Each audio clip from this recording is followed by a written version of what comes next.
Part 1, the storm. The windshield wipers couldn't keep up anymore. Rebecca pressed her face closer to the glass, trying to see through the wall of snow that seemed to be coming at her from every direction. This was stupid. She knew it was stupid the moment she'd ignored the ranger's warning back at the station. "Ma'am, that old mountain road hasn't been maintained in years," he'd said, pointing at her map. "Storm's coming in fast. You should wait it out here or take the highway around." But the highway would have added 3 hours to her trip, and she'd promised Gran she'd make it before dark. The old woman was turning 92, and Rebecca wasn't about to miss helping her celebrate. So she'd smiled politely, thanked the ranger, and taken the mountain road anyway. Now 2 hours later, she was regretting every single decision that had led to this moment. The car made a grinding sound that couldn't mean anything good. Rebecca eased off the gas, but it was too late. The engine coughed once, twice, then died completely. The sudden silence was almost worse than the noise. All she could hear now was the wind howling outside and the rapid beating of her own heart. "No, no, no," she whispered, turning the key again. Nothing. Not even a clicking sound. The battery indicator on the dash flickered once and went dark. She grabbed her phone from the cup holder. No signal. Of course there was no signal. She was in the middle of nowhere, surrounded by mountains that probably blocked every cell tower within 50 miles. The temperature inside the car was already dropping. Rebecca could see her breath forming little clouds in the air. She pulled her jacket tighter and looked around. Through the snow, she could barely make out the dark shapes of pine trees on either side of the road. No houses, no lights. Nothing but wilderness and the storm that was getting worse by the minute. She should stay in the car. That's what everyone always said, right? Stay with your vehicle. Someone will find you. But it was getting so cold. Her fingers were already starting to feel numb, even inside her gloves. How long did it take for hypothermia to set in? She tried to remember the safety videos she'd watched, but her brain felt fuzzy, like it was moving through thick honey. Maybe if she walked back down the road, she could find that ranger station again. How far had she driven? 10 miles? 20? Everything looked the same in the snow. Rebecca made a decision. She couldn't just sit here and freeze. She had to do something. She pushed the car door open against the wind. Snow immediately blasted into her face, stinging her cheeks and making her gasp.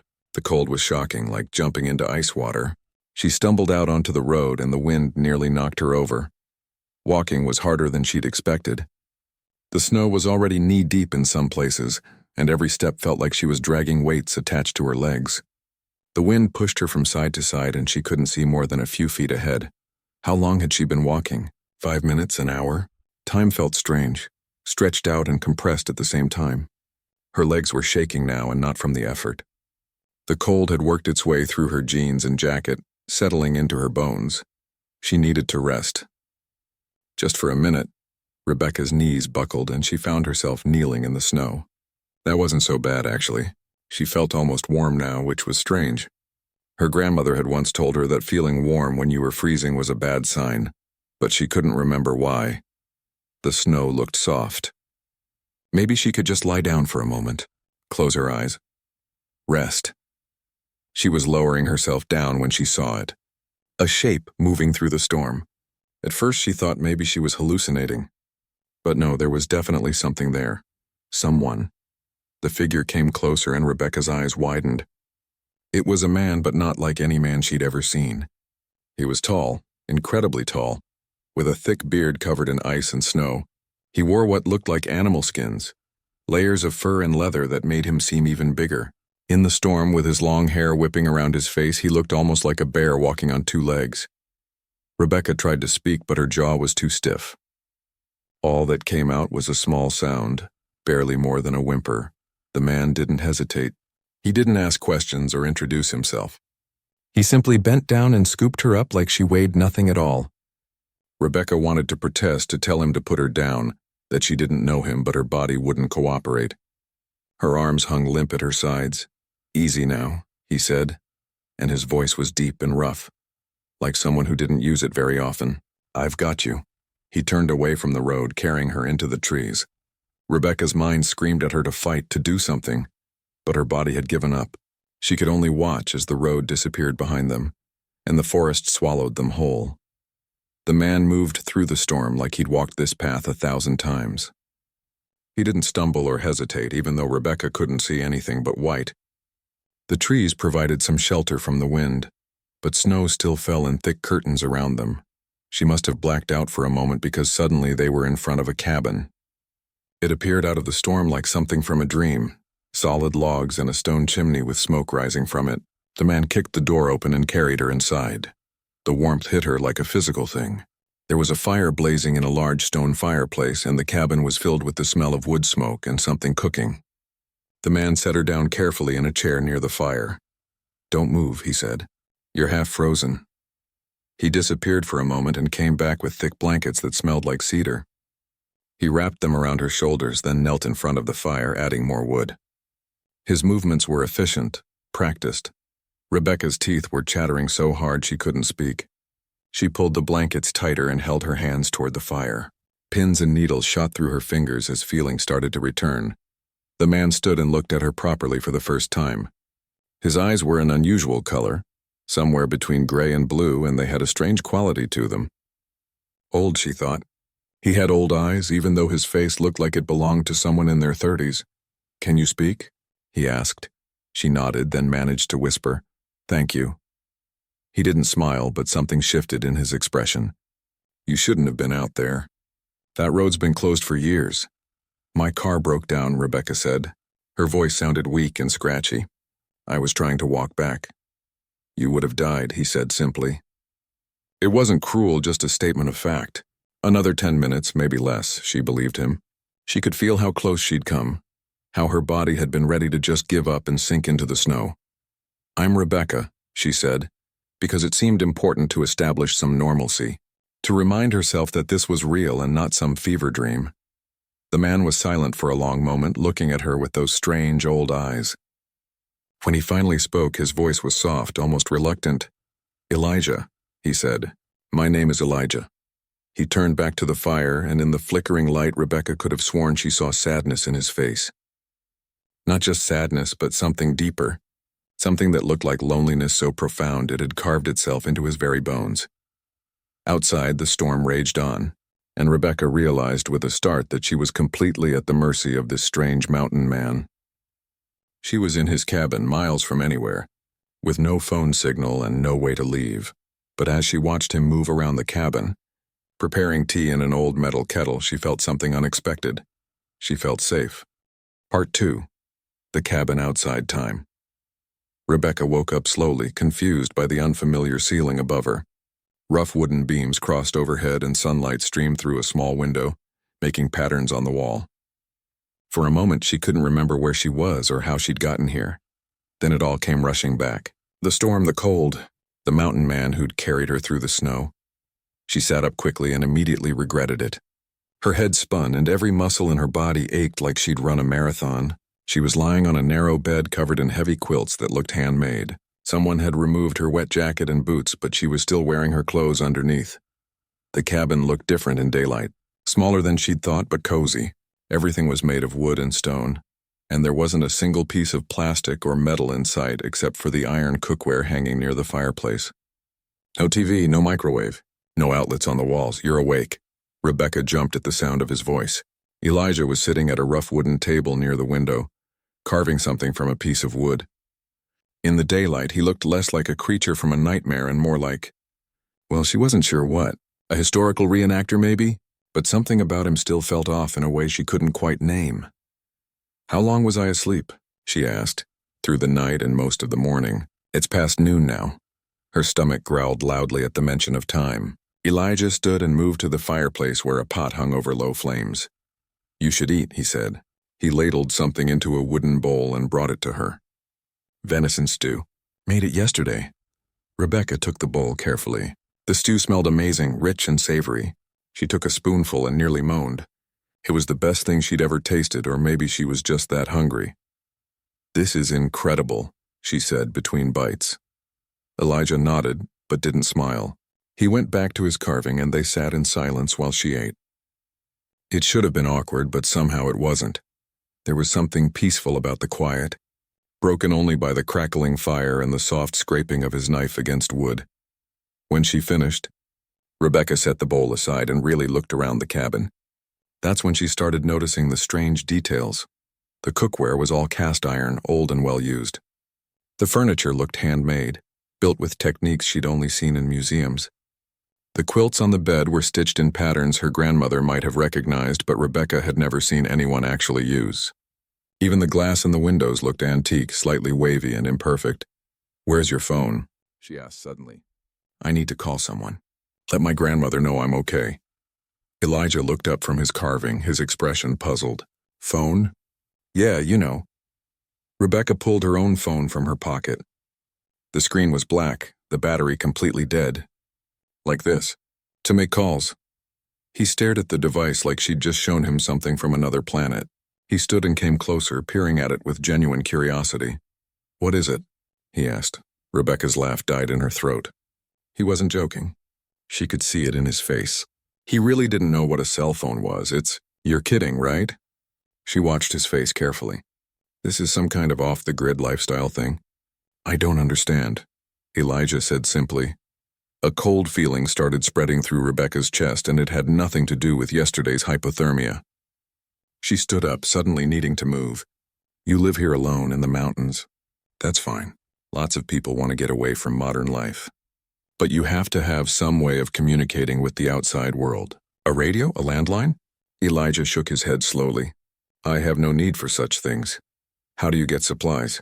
Food? Clothes? I hunt, I trap. I gather what the forest provides." He gestured to the animal skins hanging on one wall. "I make what I need." Rebecca's mind was racing. She'd heard of people living off the grid, sure, but this was different. Everything about this cabin, about him, felt authentically old. Not retro or vintage, but genuinely from another time. "What year do you think this is?" she asked quietly. Elijah's hand stilled on his carving. He didn't answer right away.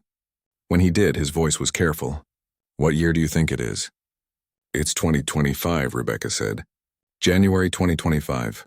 Something flickered across his face. Pain, maybe, or recognition. He set down his carving and walked to a wooden chest in the corner. He opened it and pulled out a leather-bound journal, its pages yellowed with age. 2025, he repeated softly. "Has it really been that long?" He opened the journal and ran his finger down a page covered in handwritten notes.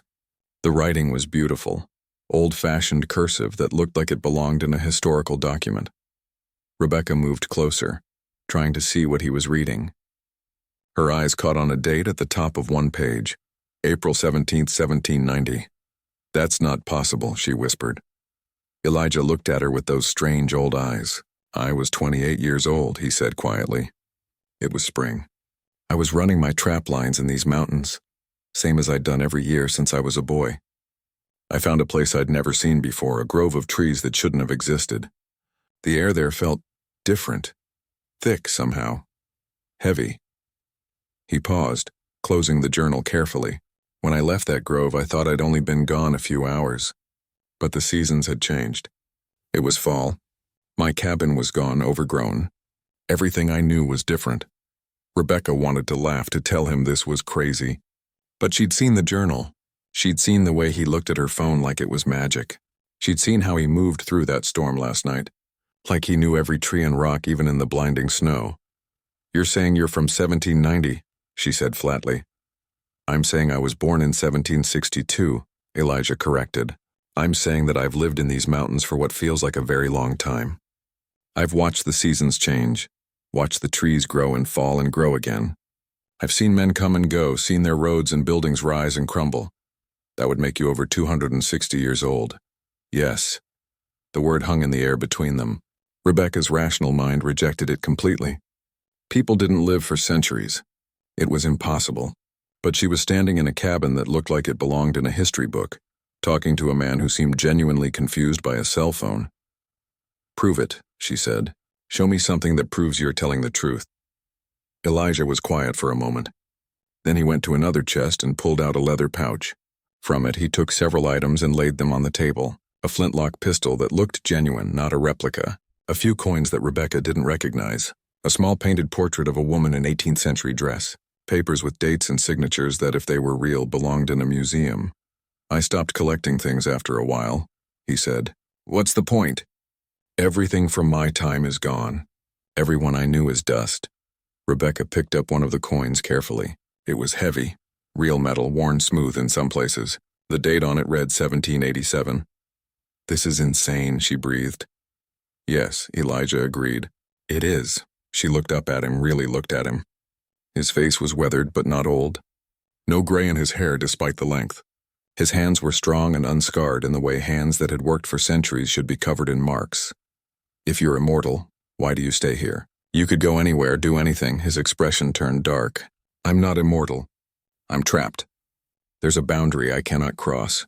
If I try to leave these mountains, I start to age. Rapidly. I tried once, years ago.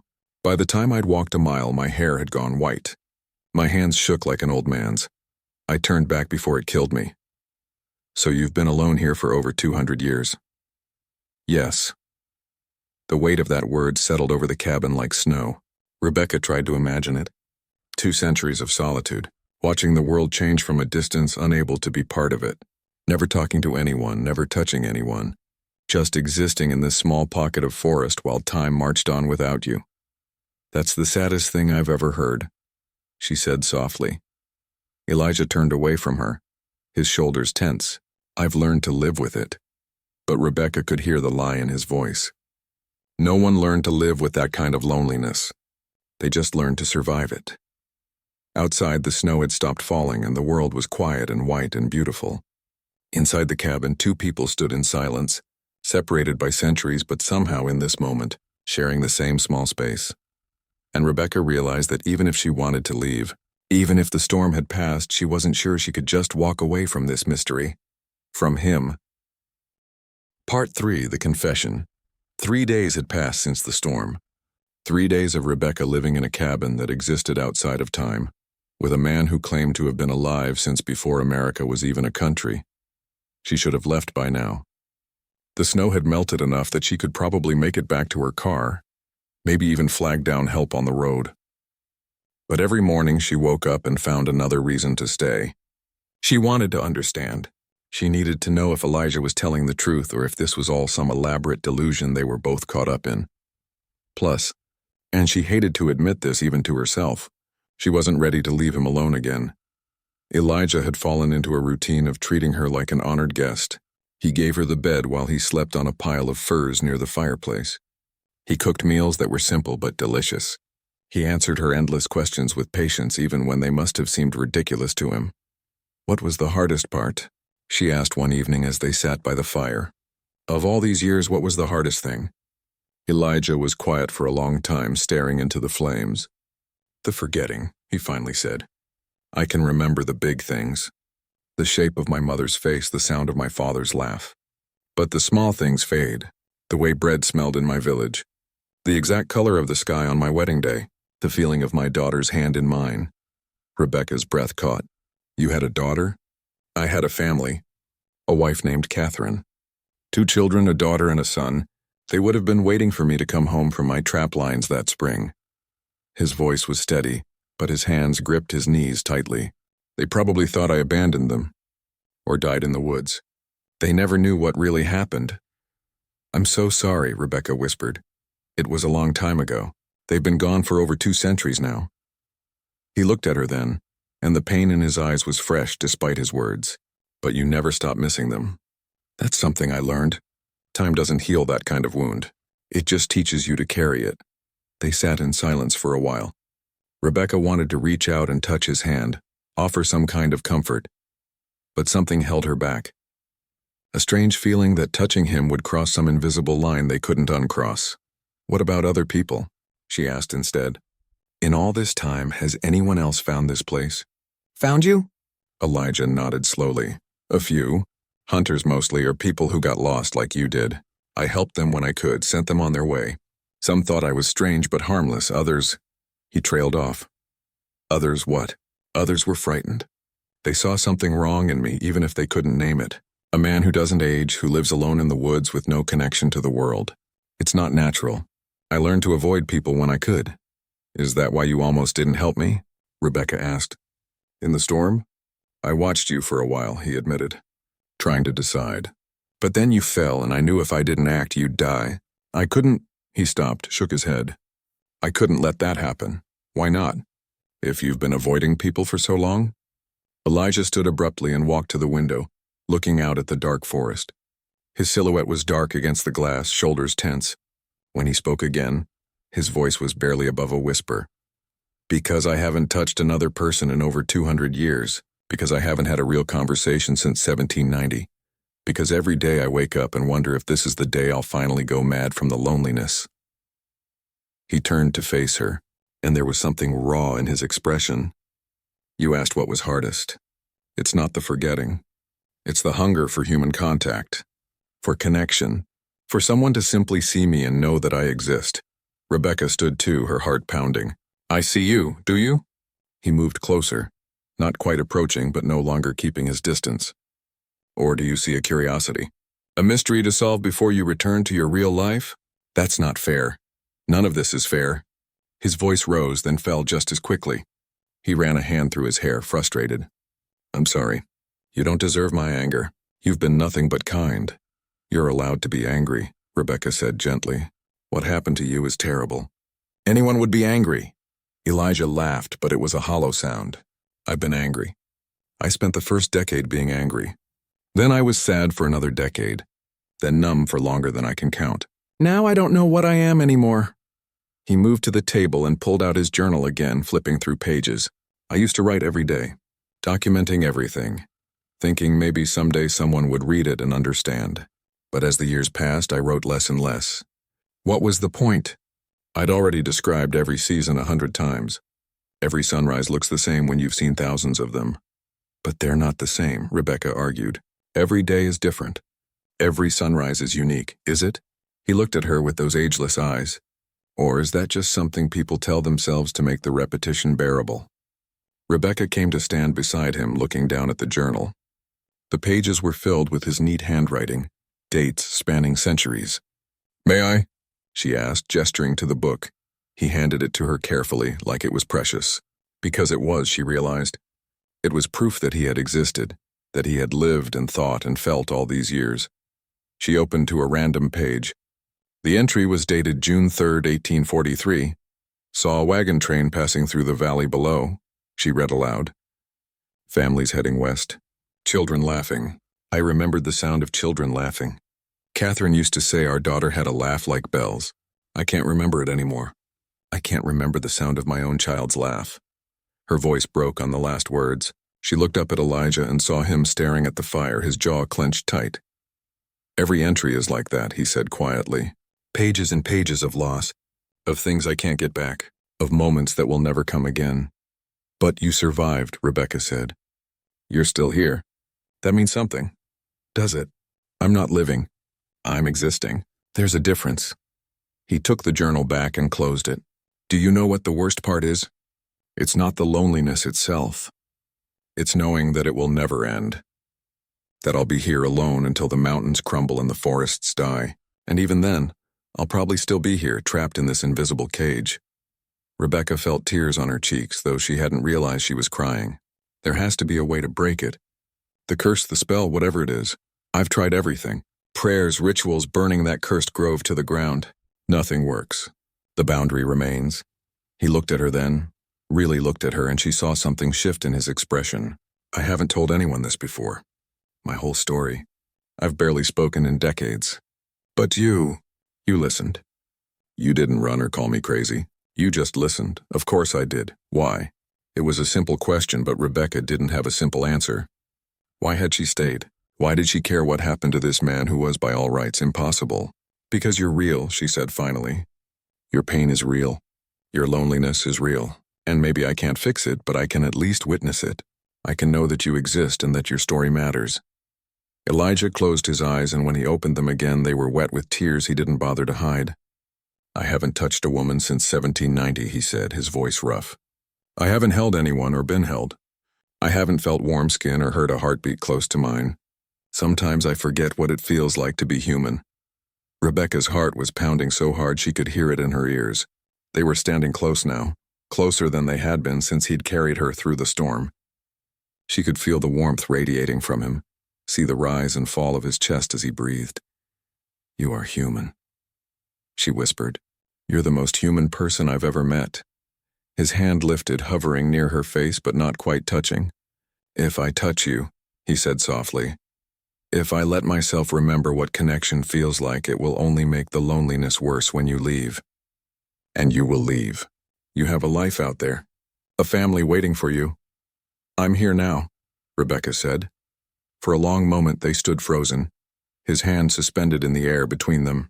Then slowly, carefully, like he was reaching for something fragile and precious, Elijah let his fingers brush against her cheek. The touch was feather-light. Barely there, but the effect was immediate. He gasped like he'd been struck, and Rebecca saw his hand was shaking. He cupped her face gently, his thumb tracing her cheekbone, and a sound escaped him that was halfway between a laugh and a sob. "I'd forgotten," he breathed. "I'd forgotten how warm another person feels." Rebecca reached up and covered his hand with her own, holding it against her face. His skin was rough and calloused, marked by centuries of survival, but his touch was impossibly gentle. And in that moment, in a cabin outside of time, two people who shouldn't have met found something neither of them had been looking for, something that felt like hope. Part 4. The pull between worlds. Rebecca woke before dawn to find Elijah already gone from the cabin. His pile of furs was neatly arranged and the fire had been stoked recently. She pulled on her boots and stepped outside into the cold morning air. The world was painted in shades of gray and blue, the sun not yet risen. She found him standing at the edge of the clearing, perfectly still, looking out at the mountains. From behind he could have been a statue carved from stone. "Couldn't sleep?" she asked softly. He didn't turn around. "I don't need much sleep anymore." Another gift of this curse. Rebecca came to stand beside him. "What are you looking at?" "The boundary." He pointed to a line of trees that looked no different from any others. "It runs through there, invisible but absolute.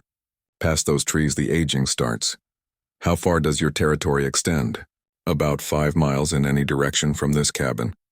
"Not much considering the world is so big." His voice was quiet. "I used to know the boundaries by heart, but I stopped testing them years ago." "There's no point." They stood in silence as the sky slowly lightened. Rebecca could hear birds beginning their morning songs, the rustle of small animals in the underbrush. It was peaceful here in a way the modern world never was. "Tell me about your world," Elijah said suddenly. "Your time. What's it like out there?" Rebecca thought about how to even begin. "It's complicated. We have machines that do almost everything, cars that drive themselves. You can talk to someone on the other side of the world in seconds. We've even been to the moon." "The moon." He said it like he was testing the words. "My father used to say the moon was made of silver, and that's why it shined." "I suppose you know the truth now." "It's made of rock. Gray, dusty rock," she smiled. "Not as romantic, I guess.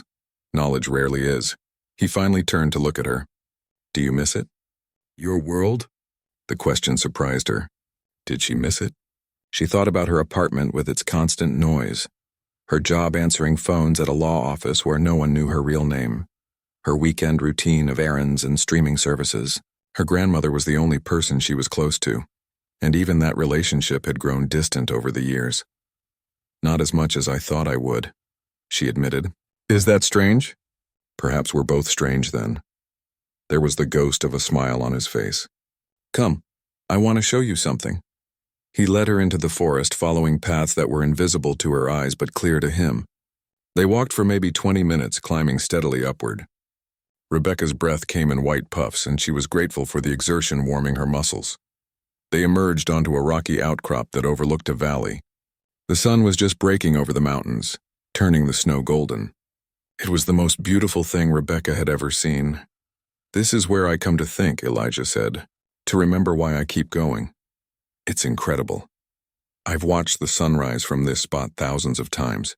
Sometimes I try to count them, but I always lose track." He sat on a flat rock and Rebecca joined him. "On my worst days, I come here and try to see it the way someone would see it for the first time. The way you're seeing it now." Rebecca looked at his profile against the golden light. "What keeps you going, really?" He was quiet for a long time. "Hope, I suppose. Foolish, persistent hope that someday, somehow, things will change. That there's a purpose to all this I can't see yet." He glanced at her. "You're the first person in 50 years to find this place. Maybe that means something. Or maybe I just took a wrong turn and got lucky," Rebecca said, though she didn't quite believe it herself. There are no wrong turns. Not really. Every path leads somewhere. He stood and offered his hand to help her up. Come, there's more to see. Over the next few hours, Elijah showed her his world. The stream where he collected water, still running despite the cold. The garden plot where he grew vegetables in summer, now buried under snow. The smokehouse where he cured meat. The small grove where he gathered medicinal herbs. You've built a whole life here, Rebecca said, impressed despite herself. I've built a prison and learned to survive in it. He corrected. It's not the same as living. They were back at the cabin by midday. Rebecca's stomach was growling and Elijah set about preparing a meal. She watched him work, his movements efficient and practiced. Everything he did had a purpose, no wasted motion. Teach me, she said suddenly. He looked up from the pot he was stirring. Teach you what? How to do this. How to live like you do. How to cook over a fire. How to identify plants. How to survive without all the modern conveniences. Why would you want to know that? Because, she struggled for words. Because it feels important. Because out there in my world I don't know how to do anything real. I can order food on an app and work a computer, but I couldn't survive a day without electricity. You've survived for centuries. Elijah studied her face carefully. All right. But first you eat. Can't learn on an empty stomach. After lunch he started teaching her. Simple things at first. How to bank a fire so it would last through the night. How to identify different types of wood and what each was best used for. How to sharpen a knife on a whetstone. The rhythmic scraping sound almost meditative. Patience, he said when she got frustrated with the knife. You're trying to force it. Let the stone do the work. His hand covered hers, guiding her movements. It was the first time they'd touched since last night, and Rebecca felt that same electric awareness run through her. From the way Elijah's breath caught, she knew he felt it too. Like this, he said, his voice rougher than before, slow and steady. They worked together, his hand over hers until the knife's edge caught the light just right. There, he said, finally releasing her hand. You see? I see, but she wasn't looking at the knife. She was looking at him, at the way the firelight played across his face, at the way his eyes had softened when he looked at her. Rebecca. He said her name like a warning. What? You should go, soon. Before the next storm comes, before... He trailed off. Before what? Before this becomes harder than it needs to be. He stood and moved away, putting space between them. You have a life to return to. People who care about you. A grandmother who's probably worried sick. Guilt stabbed through Rebecca. She hadn't thought about Gran in days.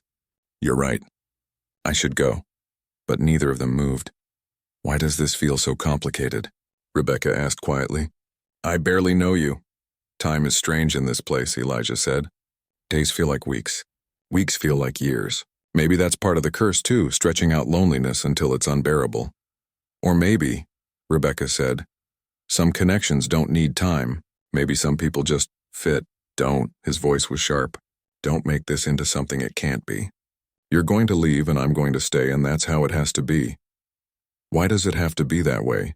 Because I can't leave, he shouted, his composure finally breaking. Because I'm trapped here and you have your whole life ahead of you, and I won't be the reason you throw that away. Rebecca stood her ground. What if I want to stay? For how long? A week, a month? And then what? You grow old while I stay the same. You watch your life pass by while I remain frozen in time. He shook his head. I lived through that once already. I watched my children age and die, even if I wasn't there to see it. I won't do it again. You don't know what would happen. I know enough. He moved to the door. I'm going to check the trap lines. I'll be back before dark. Elijah, wait, but he was already gone, the door closing firmly behind him. Rebecca sank into the chair by the fire, her hands shaking. What was she doing? He was right. She couldn't stay here forever. She had responsibilities, a life, people who needed her. But when she thought about leaving, about never seeing Elijah again, something in her chest ached in a way she'd never felt before. She stood and went to the window, watching his figure disappear into the trees. Somewhere out there was the boundary that kept him prisoner. Somewhere out there was the line between his world and hers, and somehow, impossibly, she was standing exactly in the middle of it, pulled in both directions at once. Her phone was still dead, sitting uselessly on the table. Even if it worked, who would she call? What would she say? She'd found a man cursed to live forever in the mountains, and she thought she might be falling in love with him. They'd lock her up, but maybe that's what this was. A kind of madness brought on by the isolation, the stress of nearly dying, the strangeness of this place. Maybe when she got back to the real world, all of this would fade like a dream. Somehow she doubted it. Outside, the sun was already beginning its descent. The days were short this time of year. Rebecca fed the fire and settled in to wait. When Elijah returned, they would need to talk. Really talk, because she was starting to realize that leaving him might be the hardest thing she'd ever have to do. Part 5. The kiss that breaks the silence. Elijah didn't return until well after dark. Rebecca had the fire burning bright and the cabin warm, and she'd made tea using the herbs he'd shown her earlier. When he finally came through the door, snow dusting his shoulders, she handed him a cup without a word. He took it, their fingers brushing. "Thank you." They sat in silence for a while, sipping tea. The tension from earlier hung in the air between them, but it felt different now. Softer somehow. "I'm sorry," they both said at the same time. That broke the ice. Rebecca laughed, and after a moment so did Elijah. It was the first time she'd heard him really laugh, and the sound did something to her heart. "You first," he said. "I'm sorry for pushing. You're right. I don't understand what you've been through. I can't understand. And it was unfair of me to make assumptions about what you want or need." Elijah set down his cup and leaned forward, elbows on his knees. "And I'm sorry for running away instead of talking to you. It's been so long since I've had to consider another person's feelings. I've forgotten how. You didn't forget. You're just scared." He looked up at her, and something in his expression made her breath catch. "Terrified," he admitted. "For 200 years I've been alone. I convinced myself I was content with it, that I didn't need anyone. And then you appeared in that storm, and suddenly I'm remembering everything I'd tried to forget." Rebecca moved to sit beside him on the floor near the fire, close but not touching. "What are you remembering?" "What it feels like to have someone to talk to share a meal with, to hear laughter in this cabin instead of just silence." His voice dropped lower. "What it feels like to want someone." The air in the cabin seemed to thicken. Rebecca's heart was pounding. "I should go," she said, but she didn't move. "Tomorrow. First light. Get back to my car, flag down help." "You should," Elijah agreed, but he didn't look away. "My grandmother is probably worried sick." "She is. And I have a job, responsibilities." "You do. So why does leaving feel like the wrong choice?" Elijah reached out slowly and tucked a strand of hair behind her ear. The gesture was so tender it made her ache. "Because we're human, and humans weren't meant to be alone. We're drawn to connection like moths to flame, even when we know we might get burned." "Are you calling me a moth?" Rebecca asked, trying to lighten the moment. "I'm calling us both fools." But he was smiling as he said it, a real smile that transformed his whole face. Rebecca found herself smiling back. "Want to teach me something else? To distract us from our foolishness." "Like what?" "Anything. Something you do every day that I'd never think about." Elijah considered this. "Cooking. Real cooking, not just heating things up. I was making cornbread when you said you wanted to learn earlier. We could do that." "Perfect." They moved to the table where Elijah had laid out ingredients: cornmeal flour, a jar of something that looked like honey, eggs from chickens Rebecca hadn't known he kept. He explained each step patiently as she measured and mixed. "The secret is not overworking the batter," he said, standing behind her as she stirred. "See how there are still little lumps? That's good. It'll make the bread tender." His breath was warm on her neck. Rebecca was acutely aware of how close he was standing, how if she leaned back even slightly she'd be pressed against his chest. "Like this?" she asked, her voice coming out breathier than intended. "Just like that." His hands came to rest lightly on her waist, steadying her. "Now pour it into the pan." Steady hands, but her hands weren't steady. They were shaking slightly as she poured the batter, hyper-aware of every point of contact between them. When the pan was full, Elijah reached around her to place it over the fire, and for a moment they were completely still, his arms bracketing her, his body a wall of warmth behind her. Rebecca. Her name was a whisper. She turned in the circle of his arms, and suddenly they were face to face, so close she could see the exact color of his eyes. Gray-blue, like storm clouds. Like the sky before snow. "This is a bad idea," she said. "The worst," he agreed. Neither of them moved away. I'm going to leave tomorrow. No, this will only make it harder. I know that too, but knowing didn't stop her from reaching up to touch his face, tracing the line of his jaw, feeling the roughness of his beard against her palm, and it didn't stop him from leaning into her touch like a man dying of thirst finding water. I haven't done this in so long, he said quietly. I don't remember how. I think it's like riding a bike. It comes back to you. What's a bike?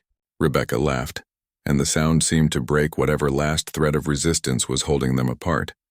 Elijah pulled her closer, one hand cupping the back of her head, the other at the small of her back. They stood like that for a long moment, just breathing together, hearts pounding in sync. Tell me to stop, he murmured. Tell me you don't want this. I can't. Why not? Because I'd be lying. That was all the permission he needed. Elijah lowered his head slowly, giving her every chance to pull away. But Rebecca didn't pull away. She rose on her toes to meet him halfway. The kiss was gentle at first, tentative, like they were both learning something new. His lips were warm and soft, and he kissed her like she was precious, like she might break if he wasn't careful. Rebecca's hands fisted in his shirt, pulling him closer, and she felt him smile against her mouth. Then the kiss deepened, became something more. 2 centuries of loneliness, of hunger for human contact poured into it. Elijah's hand tightened in her hair, and Rebecca made a sound that was almost a whimper. She felt his heartbeat racing under her palm, felt the tremble in his hands as he held her. When they finally broke apart, both breathing hard, Elijah rested his forehead against hers. I'd forgotten, he said roughly. I'd forgotten how this feels. How alive it makes you feel. Rebecca's eyes were closed, trying to memorize this moment. The warmth of the fire, the smell of cornbread baking. The feeling of being held by someone who had waited lifetimes for this touch. We're definitely fools, she whispered. The biggest fools in history. But when he kissed her again, neither of them cared. They stayed like that until the cornbread was done, trading kisses between words, learning each other. Elijah told her about his first kiss back in 1780 with a girl named Mary, who tasted like apple cider. Rebecca told him about her first boyfriend who'd been terrible at kissing and even worse at relationships. Everyone's terrible at first, Elijah said. That's how you learn. You're not terrible. I've had a lot of time to think about it. They ate the cornbread straight from the pan, too hungry and too distracted to bother with plates. It was perfect, sweet and crumbly and warm. Everything tasted better here, Rebecca thought. Or maybe it was just that everything felt more real. Afterward, Elijah took her hand and led her to the window. Outside, the stars were brilliant in the clear sky. More stars than Rebecca had ever seen in her life. The city lights she was used to washed them all out. Sometimes I think the stars are the only constant, Elijah said. They were here before me, and they'll be here long after. It's comforting in a way. And lonely. Yes. That too. Rebecca leaned against him, and his arm came around her shoulders naturally, like they'd done this 1,000 times before. What happens now? She asked. I don't know. I've never been here before. You've lived for over 200 years. How can you not know? Because in all that time I've never felt like this. He turned to look at her, and there was something raw and open in his face. I've never wanted to ask someone to stay knowing I have nothing to offer them. No future, no freedom, just this cabin and these mountains and the same days repeating forever. You're offering yourself, Rebecca said. That's not nothing, isn't it? What kind of life would that be for you? Growing old while I stay young? Watching the world change while I remain frozen? What if I don't care about that? You should care. You should care about your life, your dreams, everything you'd be giving up. Rebecca pulled back to look at him properly. What if what I'm giving up isn't as important as what I'd be gaining? You don't know that. You've been here less than a week. You don't know what isolation really means, what the loneliness does to you over time. So teach me. Show me. Let me understand before I make a choice. Elijah shook his head, but she could see he was weakening. I won't let you throw your life away for me. It's my life to throw away if I want to. Rebecca, she kissed him again, cutting off his protests. When she pulled back, she said, I'm not promising anything. I'm not saying I'll stay forever, but I'm not ready to leave yet. Tomorrow comes tomorrow. Can't we just have tonight? For a long moment, Elijah just looked at her. Then slowly he nodded. Tonight. They stayed up talking until the fire burned low, sharing stories and kisses and the comfortable silence of two people who didn't need words to understand each other. And when Rebecca finally fell asleep in his arms on the pile of furs by the fireplace, she dreamed of stars and mountains and a man who'd waited 200 years for someone to see him. In the morning, everything would be complicated again, but for tonight it was perfect. Part 6. The warning. Rebecca woke to find Elijah already up, standing at the window with unusual tension in his shoulders. The morning light filtered through the glass, but something felt wrong. The air in the cabin felt heavy, charged like before a thunderstorm. "What's wrong?" she asked, sitting up. Elijah didn't turn around. "We have a visitor." Rebecca scrambled to her feet and joined him at the window. At first, she didn't see anything. Then a figure emerged from the tree line, moving slowly toward the cabin. It was an old woman, ancient really, bent with age but walking with surprising steadiness through the snow. She wore layers of dark, tattered clothing that seemed to belong to no particular era, and her white hair hung loose past her shoulders. "Who is she?" Rebecca whispered. "The one who cursed me." Elijah's voice was flat, emotionless. "I haven't seen her in over a century. I thought she might be dead. How can she still be alive if she cursed you in 1790? She's the one who guards this place. The grove, the boundary, all of it. She's as much a part of it as the trees themselves." He moved away from the window. "Stay inside. Whatever happens, stay inside." "Wait, what?" "No, I'm coming with you." "Rebecca, you said yourself she's probably here because of me. I'm not hiding while you deal with this alone." Elijah looked like he wanted to argue, but there wasn't time. The old woman had reached the clearing. He grabbed his heavy coat and handed Rebecca hers. "Stay behind me. Don't speak unless she addresses you directly, and don't make any promises. No matter what she offers, don't promise anything." They stepped out into the cold morning. The old woman had stopped about 20 feet from the cabin, leaning on a gnarled walking stick. Up close, Rebecca could see her face was a map of wrinkles, her eyes a piercing pale blue that seemed to look right through them. "Elijah Stone," the woman said, her voice surprisingly strong. "It's been a long time." "Not long enough, Marjorie." Elijah's tone was cold. "What do you want?" "Want?" The old woman laughed, a dry rustling sound like dead leaves. "After all these years, that's how you greet me? I gave you a gift, boy. You gave me a prison. I gave you time. Endless time. Most men would kill for what you have. Most men don't understand what eternity means." Elijah took a step forward, positioning himself more fully in front of Rebecca. "You didn't come here for a reunion. Say what you came to say." Marjorie's sharp eyes moved to Rebecca, and Rebecca felt pinned under that gaze. It was like being examined by something ancient and utterly inhuman wearing a human shape. "So," Marjorie said slowly, "you found a companion. How interesting." "She's leaving today," Elijah said quickly. "She got lost in the storm. I helped her." "That's all, is it?" Marjorie's lips curved in something that might have been a smile. "That's not what it looks like to me. That's not what the forest whispers." Rebecca felt a chill that had nothing to do with the cold. "The forest whispers?" "Everything in this place speaks, girl, if you know how to listen. The trees, the wind, the very ground beneath your feet. And they all say the same thing. They say change is coming. They say the curse is stirring." Her eyes returned to Elijah. "They say you've finally found what you were looking for." "I'm not looking for anything." "Liar."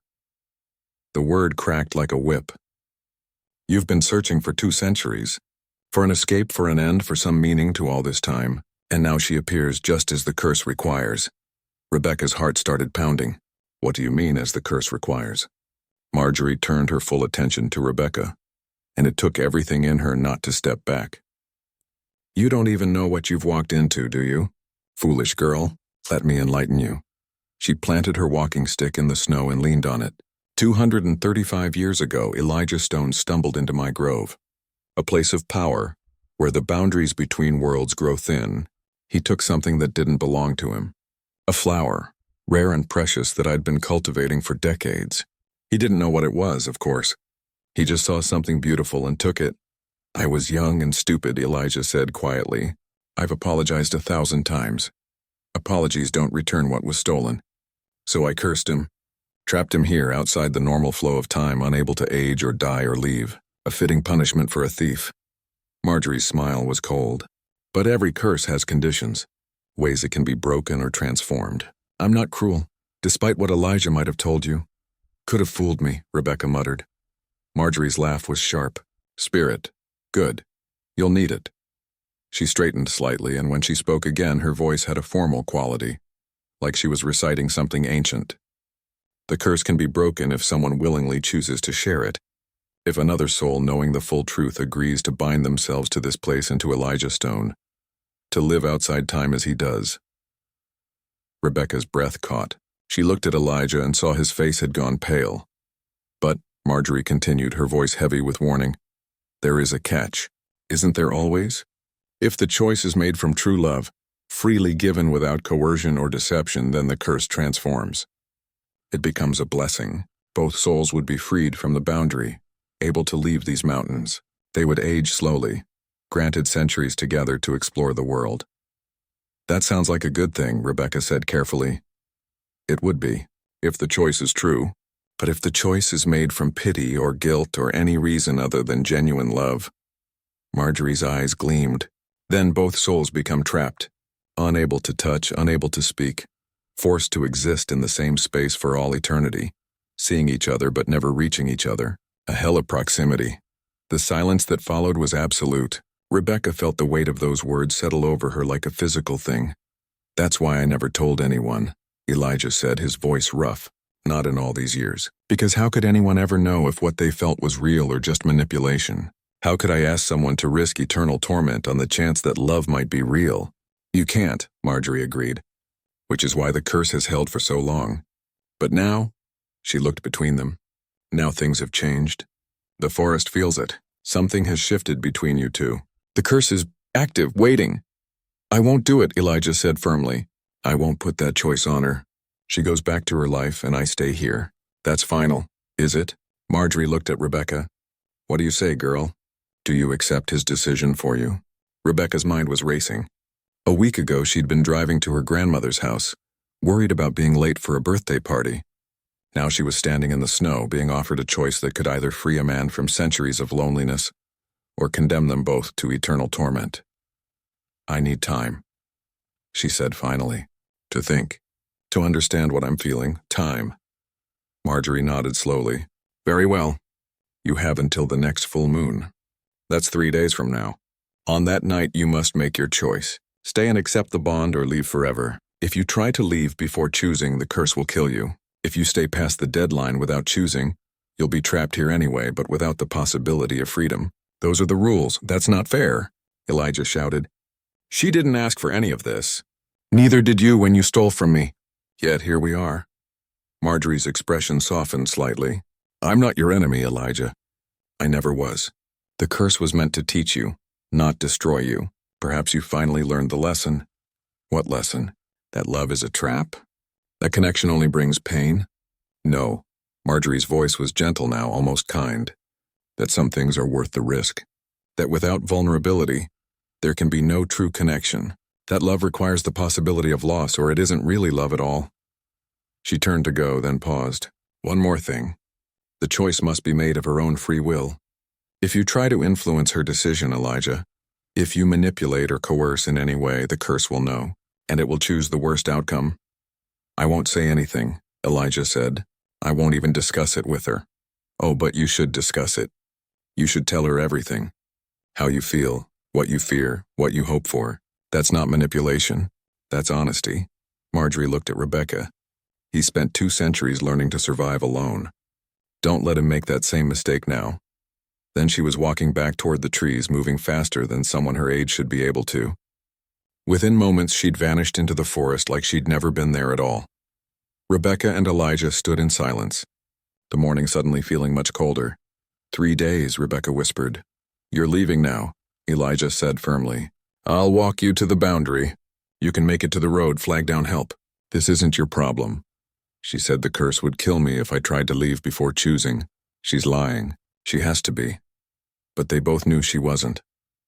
There was a truth in those ancient eyes that couldn't be faked. Rebecca turned to look at Elijah, really look at him. His face was a mask of controlled panic, his hands clenched at his sides. He was terrified, not of being trapped forever, but of trapping her with him. We should go inside, she said quietly. We need to talk. There's nothing to talk about. You're not doing this. That's not your decision to make. They stared at each other, the space between them feeling like miles instead of feet. Finally, Elijah nodded. Inside, but Rebecca, please don't do something noble and stupid, please. They walked back to the cabin together, and with every step, Rebecca felt the weight of the choice ahead of her. 3 days to decide the... Part 7, The Choice. The first day passed in painful silence. Elijah barely spoke to her, though Rebecca caught him watching her when he thought she wasn't looking. He was giving her space, she realized. Or maybe he was protecting himself from the hope that she might actually stay. By the second day, Rebecca couldn't take it anymore. Talk to me, she said over breakfast. Marjorie said you should tell me how you feel. So tell me. Elijah set down his cup slowly. What good will that do? It'll help me understand. It'll help me make the right choice. There is no right choice. He stood abruptly, pacing to the window. Don't you see? Either way, someone loses. If you stay and it's not true love, we both suffer forever. If you leave, I go back to being alone, and you go back to a life that will probably always feel incomplete now. There's no winning here. Then help me minimize the losing, Rebecca said. Tell me the truth. He was quiet for a long time, his back to her. When he finally spoke, his voice was barely above a whisper. I'm scared. Of what?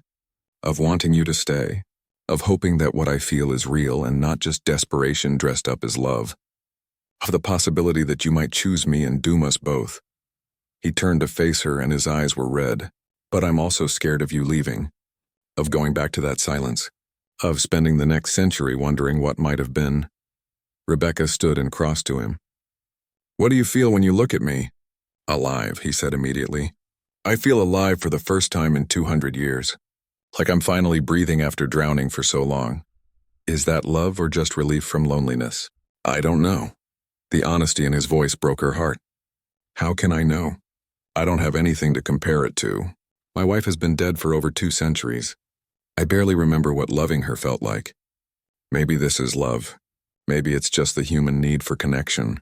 Maybe it doesn't matter which one it is. It matters, Rebecca said, because if we get it wrong, we suffer forever. So you see why you have to leave. I see why you're scared. That's not the same thing. She took his hand, lacing their fingers together. His grip was tight, almost painful. Let me tell you what I see. I see a man who's been alone so long he's forgotten how to hope. I see someone who survived something that would have broken most people. I see, she paused, searching for the right words. I see someone I don't want to leave. That's not enough. Maybe not. But it's a start. She squeezed his hand. I need to go for a walk. Clear my head, think. Fear flashed across his face. Don't go past the boundary. I won't. I just need space to think. She bundled up in her coat and walked into the forest, following the paths Elijah had shown her. The woods were quiet, peaceful, and she let her mind wander over everything that had happened. A week ago, she'd been unhappy. Not dramatically so, but that constant low-level dissatisfaction that came from living a life that didn't quite fit, working a job she didn't care about, living in a city that felt too loud and too lonely at the same time, going through the motions of existing without really living. Then she'd crashed into this impossible situation, and suddenly, everything felt too big, too intense, too important. Was that clarity, or was it just the drama of it all? She thought about her grandmother waiting for her. The woman who'd raised her after her parents died, who'd taught her to be strong and independent. What would Gran say about this? Would she tell Rebecca to run to save herself? Or would she understand that sometimes the biggest risks were worth taking? Rebecca found herself at the rocky outcrop where Elijah had shown her the sunrise. She sat on the cold stone and looked out over the valley, trying to imagine her life in both directions. If she left, she'd go back to her apartment, her job, her routine. She'd visit Gran and probably make up some story about the car breaking down and staying with a kind family. Eventually, all of this would seem like a dream. She'd date, maybe, though she suspected no one would ever quite measure up. She'd live a normal life, safe and predictable and ultimately forgettable. If she stayed and it was real love, she'd have centuries with Elijah. They could leave these mountains, see the world, experience things most people never dreamed of. She'd give up a normal life, but she'd gain something extraordinary. If she stayed and it wasn't real love, she didn't want to think about that. Never touching him again. never speaking to him, existing in the same space for eternity, so close but impossibly far apart. It would be torture. The sun was setting when she finally returned to the cabin. Elijah had dinner ready and they ate in quiet companionship. Afterward, he pulled out his journal. "I want you to read this," he said, handing it to her. "All of it. Every entry. If you're going to make this choice, you should understand what you're choosing." Rebecca took the journal carefully. "This will take all night. We have all night. Tomorrow is the full moon," so she read. She read about his early days of confusion and anger, his attempts to escape, the long years of depression where he barely wrote at all, the moments of beauty he'd found despite everything, the loneliness that permeated every page like a stain. She read about the few other people who'd found him over the years, how he'd helped them and sent them away, never letting anyone stay long enough to form a connection. How he'd convinced himself that was mercy. She read his thoughts about her, starting from the night he'd found her in the storm. How scared he'd been to let her into the cabin. How much her presence had disrupted his carefully maintained equilibrium. How he'd started hoping again and how terrifying that felt. The final entry was from yesterday. "Tomorrow she chooses. I should tell her to leave. I should make it easy for her. But I'm selfish enough to hope she might stay. God help me, I want her to stay. Even knowing the risk, even knowing what might happen, I want it. Does that make me a monster, or just human?" Rebecca closed the journal with tears running down her face. When she looked up, Elijah was watching her from across the room. "I'm sorry," he said. "I shouldn't have." "Come here," Rebecca interrupted. He crossed to her slowly. She stood and cupped his face in her hands, looking into those strange, ageless eyes. "I need to go back," she said, and felt him flinch. "Not forever. Just for a day. I need to see my grandmother. To talk to her. To say goodbye properly if I'm going to stay. Or to start healing if I'm going to leave. The curse. Marjorie said I had to choose by the full moon. She didn't say I couldn't leave and come back before then." Rebecca kept her grip on his face, making sure he heard her. "I need this, Elijah. I need to see her one more time before I decide. What if you don't come back? Do you trust me?" The question hung between them. Finally, Elijah nodded. "Yes, against all logic and self-preservation, yes. Then trust that if I'm meant to come back, I will." She kissed him softly. "Walk me to the boundary in the morning. Wait for me. I'll be back before moonrise tomorrow, one way or another." They spent that night wrapped in each other's arms, not speaking, just holding on. Rebecca memorized the feel of him, the sound of his heartbeat, the warmth of his skin. Just in case. In the morning, Elijah walked her to the boundary line. He'd explained how to find the road from there, how to flag down help, how to get to the nearest town. "I'll wait right here," he said, "until moonrise. If you're not back by then, I'll be back." Rebecca stood on her toes and kissed him one more time. "I promise." Then she crossed the boundary and didn't look back. If she had, she might have lost her nerve completely. The hike to the road took 2 hours. A truck driver picked her up and drove her to the nearest town, asking questions she barely heard. She borrowed his phone and called her grandmother. "Rebecca, oh thank God, where have you been? I've been so worried." "I'm sorry, Gran, my car broke down and I got stuck in the storm." "I'm okay. I'm coming to see you now." She took a bus to Gran's house, and when the old woman opened the door, Rebecca fell into her arms and cried. They sat in Gran's kitchen drinking tea, and Rebecca found herself telling the whole story. Everything. The cabin, Elijah, the curse, the choice she had to make. Gran listened without interrupting. When Rebecca finished, the old woman was quiet for a long moment. "Do you love him?" she finally asked. "I don't know." "How can I know after just a week?" "Time isn't what makes love real," Gran said. "I knew I loved your grandfather after 3 days. Some people take years and never find it. It's not about the time, it's about the truth of what you feel. But what if I'm wrong? What if I stay and doom us both?" Gran took her hand. "What if you leave and regret it for the rest of your life?" "That's a kind of doom too, sweetheart. What would you do?" "I'd be terrified," Gran said honestly. "But I'd also know that a safe life isn't always a happy life. You've been going through the motions for years, Rebecca. I've watched you shrink yourself down, make yourself smaller, settle for less because it was easier than risking more. Maybe this is your chance to finally live big. Or die trying. We're all dying, honey. Every day we're one step closer to the end. The question is whether we're living while we do it. They talked for hours about love and risk and what it meant to truly live. When Rebecca finally looked at the clock, the sun was already setting. "I have to go," she said, panic rising in her chest. "The full moon then go." Gran hugged her tight. "Whatever you choose, I love you. I'm proud of you. And if you need me, I'll be here." Part 8. Love Outside Time. 6 months later, Rebecca stood on a beach in Thailand, watching the sunset paint the sky in shades of orange and pink. Warm sand shifted beneath her feet, and the sound of waves was a constant, peaceful rhythm. Behind her, she heard Elijah's footsteps approaching. "You were right," he said, wrapping his arms around her waist from behind. "The world is much bigger than I remembered." Rebecca leaned back against him, smiling. "And we have centuries to see all of it." It had been a wild 6 months. After that night on the mountain road, they'd had to figure out how to integrate a man from 1762 into the modern world. It turned out that part was easier than expected. Elijah was adaptable, hungry to learn after centuries of isolation. He'd been fascinated by cars, amazed by airplanes, and completely overwhelmed by the internet. The harder part was explaining his existence. They'd eventually settled on a story. Elijah was a distant relative from a reclusive family who'd lived off-grid his entire life. It wasn't exactly a lie. The documents Marjorie had left behind in that final dissolving of the curse had helped. Birth certificate, passport, all dated appropriately if anyone looked too closely. Rebecca's grandmother had been the first person they'd visited. Gran had taken one look at Elijah, with his old-fashioned manners and his wonder at electric lights, and understood immediately that Rebecca had made the right choice.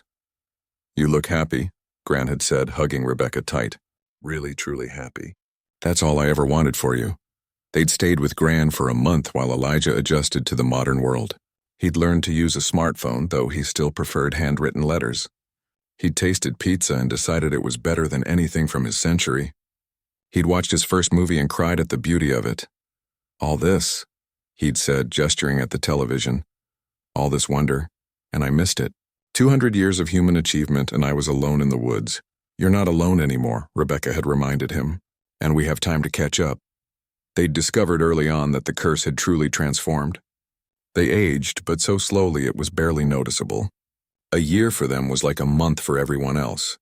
They'd have centuries together if they were careful, centuries to explore, to learn, to live. Rebecca had quit her job without a second thought. She'd sold most of her possessions, keeping only what mattered. With the money she'd saved and what they could make along the way, they decided to travel. To see everything Elijah had missed and everything Rebecca had never thought she'd experience. They'd started in America, visiting national parks and cities. Elijah had stood in Times Square with tears streaming down his face, overwhelmed by the lights and noise and sheer impossible number of people. They'd gone to museums where he'd seen artifacts from his time period behind glass, strange to him because they'd once been everyday objects. "That's a butter churn like my mother used," he'd said quietly, staring at a display. "Strange to see it in a museum, like I'm the artifact that escaped." From America, they'd gone to Europe. Elijah had wanted to see how the old countries had changed. They'd walked through London, Paris, Rome. He'd pointed out places where buildings he remembered used to stand, streets that had been renamed, whole neighborhoods transformed beyond recognition. "It's like walking through a dream of memory," he'd said, familiar but foreign at the same time. But it was Asia that had truly captured both their hearts. The temples of Thailand, the mountains of Nepal, the beaches of Vietnam. Elijah had never seen these places in his original life, so everything was new to both of them. They were discovering the world together. "What are you thinking about?" Elijah asked now, pulling her from her reverie. "Everything. Nothing. How strange life is." Rebecca turned in his arms to face him. "A year ago I was miserable and didn't even know it. Now I'm standing on a beach in Thailand with a man who's lived for over 2 centuries, and I've never been happier." "No regrets?" "Not one. You?" Elijah brushed a strand of hair from her face, his touch gentle. "How could I regret this? I spent 200 years alone, and now I have you. I have freedom. I have time to finally live instead of just exist." He paused. "Though I do sometimes worry." "About what?" "About us. About whether this will last. I watched my first family grow old and die even if I wasn't there to see it. I'm terrified of losing you even though I know we have centuries." Rebecca took his face in her hands. Listen to me. We're going to have hard days. Days when we fight or disagree or drive each other crazy. That's normal. That's human. But I chose you knowing the risk, and I'd choose you again. Every single day I'd choose you again. Promise? I promise. They kissed as the sun sank lower, the sky turning deeper shades of red and purple. Around them, other tourists and locals enjoyed the evening, but Rebecca and Elijah were in their own world. Their own time. Where should we go next? Rebecca asked. I've been thinking about that. Elijah pulled a worn journal from his pocket. Not his old one, but a new one they'd bought together. I've been making a list. Japan for the cherry blossoms. India for the festivals. Australia because I'm curious about the animals. New Zealand because you said the landscapes look like another planet. Rebecca laughed. That's going to take years. We have years. We have centuries. He grinned, and it still amazed her how much younger he looked when he smiled. How the weight of loneliness had lifted from his shoulders. We can take our time.